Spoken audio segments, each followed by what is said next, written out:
We know that Lula, president of Brazil, recently compared Israelis to Nazis. How valid are these comments from Lula? Benjamin Netanyahu is a war criminal who presides over a genocidal state carrying out active genocide against the Gazan population. It's not speculation. The International Court of Justice has determined that what the Israelis are doing is genocide. Um, so Lula's 100% correct. There's really nothing to talk about.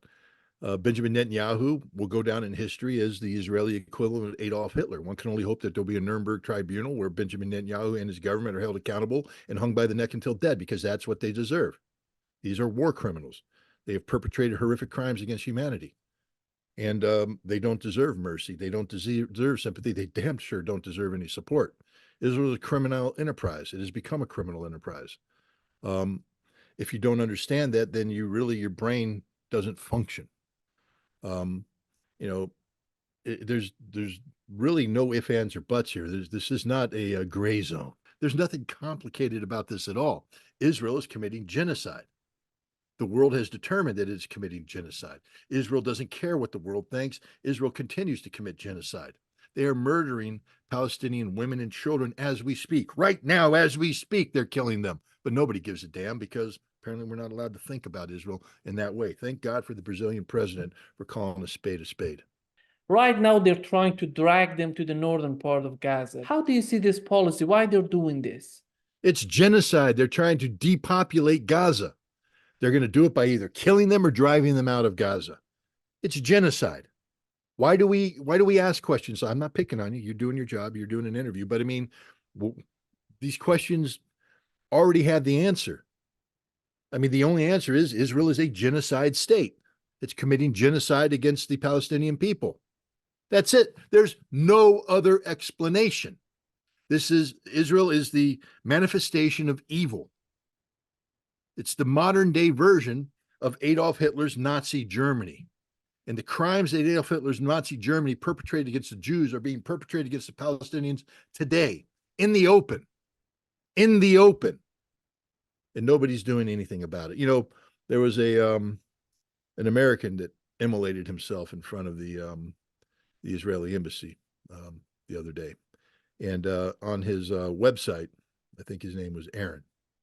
And on his website, he postulated a question, and I'll paraphrase it, but you know, people ask themselves, what would I have done if I was alive during Nazi Germany, during the concentration camps, during apartheid, during this, that, and the other crimes? What would I have done? And he said, you're doing it. Sitting on your ass and doing nothing. Absolutely nothing.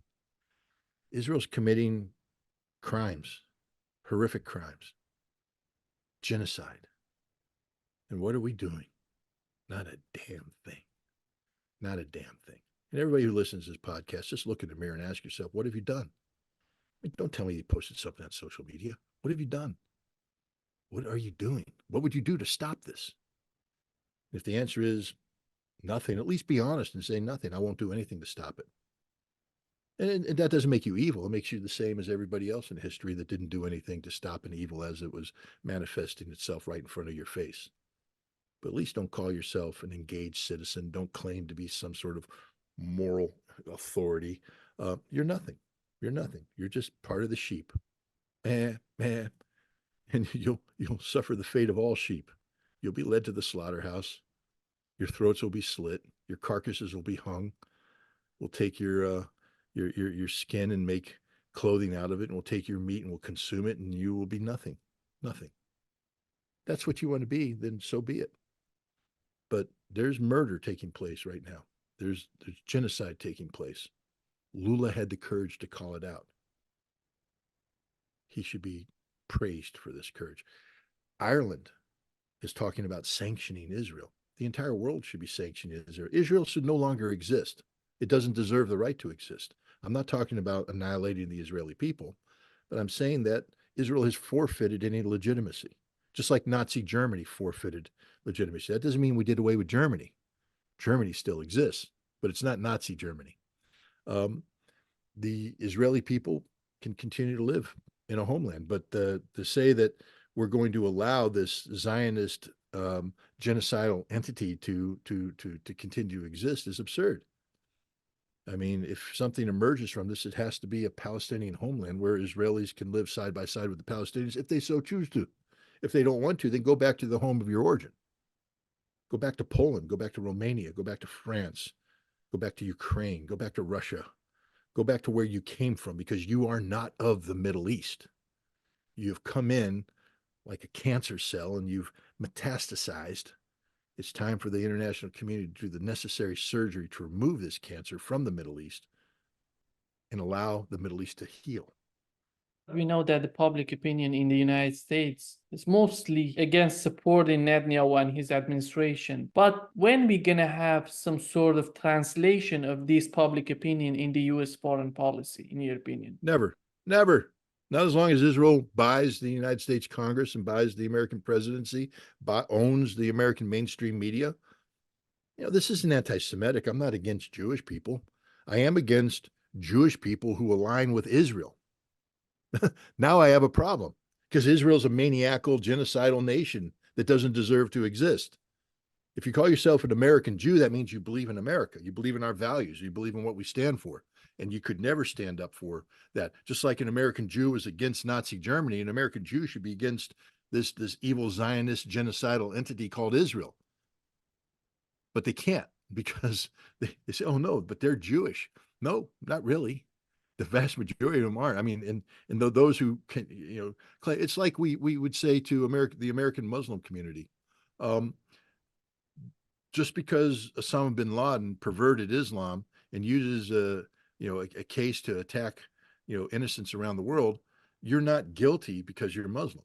We don't sit there and say because you're Muslim you automatically have to identify with that. As an American Jew, you don't automatically have to identify with this genocidal entity called Israel. It's not a Jewish state. It doesn't reflect your values. It reflects evil, pure evil. But we have allowed them to come in, them, not Jews, them, Israel, the Zionist entity, to come in and buy our Congress. They have an organization, the American Israeli Public Affairs Committee, which in its previous manifestation was singled out by the United States government. I believe it was JFK, who said you have to register as a foreign agent because you're doing Israel's bidding. So they renamed themselves, and then they went in and they bought people off under the scenes, and now they don't have to be registered. But they have put $100 million on the table, $100 million to buy Congress in the 2024 election. I'm not making this up. They brag about it, how they're going to buy Congress. Benjamin Netanyahu brags about how easily it is to control America because Israel owns us. They own our president. They own our Congress. They own our mass media. You can't talk bad about Israel. Do you really hear any anti-Israeli? I mean, the reason why I say anti-Israeli is this: we do hear anti-Russian voices on mainstream media all the time. And Russia doesn't deserve that. But Israel does deserve to have people opposing its stand. I'm not saying that you can't bring people on to have a debate about it. That's fair. But they don't allow that to happen. They just buy into the Israeli narrative, which is premised on lies. They turn a blind eye to the genocide. So until we can purge this cancer from America, because it is a cancer, it's destroying America. It's destroying us. We're allowing it to destroy us. Until we purge it and we emerge as truly an American entity reflective of American values set forth in the Constitution of the United States, and not an America that is controlled by a Zionist entity that uses America as a shield to protect them from the genocidal acts that they are perpetrating, there won't be any changes, none whatsoever. In Israel right now, we are having huge clashes in Tel Aviv against the government. Is that possible that we see some sort of changing in the Israel domestic policy that would influence their policy on Gaza and on every issue that we're witnessing right now? No, I think we're seeing a lot of anger against Benjamin Netanyahu and his government because they got Israel into this war. They weren't ready on October 7th, and they're not freeing the hostages, and they're doing things. But the truth is, if they overthrow Benjamin Netanyahu today, it's not going to change their mindset about Palestinians. Israel is an evil entity where the ingrained hatred, Israel understands that it cannot exist if it allows a Palestinian state to exist. That Israel's duty to survive is to suppress and eliminate the potential of a Palestinian state. And whether Netanyahu's pushed out or stays in, that's not going to change. There is not a political center of gravity in Israel that says we need to learn how to live in peace with the Palestinians. There's no support, mainstream support in Israel for a two-state solution, let alone a one-state solution, unless the one-state solution is a Jewish homeland for the Jews from the river to the sea. So no, I don't see any chance of Israel reforming from within. Israel is a broken nation, a corrupt nation, a criminal nation, and the only solution to this Israeli, abomination that exists is the elimination of Israel, and the incorporation of whatever Jewish population in Palestine that wants to stay there and can live in peace with Palestinian people, incorporate them with the Palestinian people into a singular entity called Palestine. Anything less than that is a recipe for defeat and disaster. As a consequence of this conflict in Gaza, we have the conflict in the Red Sea. How do you see the operation that the United States together with the United Kingdom is doing right now in the Red Sea? How long they can stay there, in your opinion? The Houthi have been bombed since 2014 by American airplanes dropping American bombs. They don't give a damn about what the United States and the United Kingdom are doing. They don't. What they are doing is sinking ships. What they are doing is cutting communication cables. What they are doing is having a meaningful impact on the region and the world. And no American bomb is going to change this. And the United States is recognizing this. It only makes us look weak. It only makes us look weak. The only way out of this is for the United States to bring about a ceasefire, allow humanitarian goods to come in, and begin a process that will result in a Palestinian state. At that time, the Houthi will no longer have justification to continue their actions. But until that time, the Houthi will do what the Houthi do. When it comes to the solution of this conflict, we know that Europeans are considering two-state solution. Do you think they're honest in their solution? Neither Europe nor the United States is honest in anything they do with regard to Israel, because they're all controlled by Israel. The Europeans less so than the United States, but for instance, Germany is a European nation. They will never allow a European consensus to form around a truly independent Palestinian state. Germany will forever be the apologist of Zionist Israel. So no, I don't trust but again, they don't matter. I mean, what is Europe doing to help solve this problem besides providing political cover for Israel?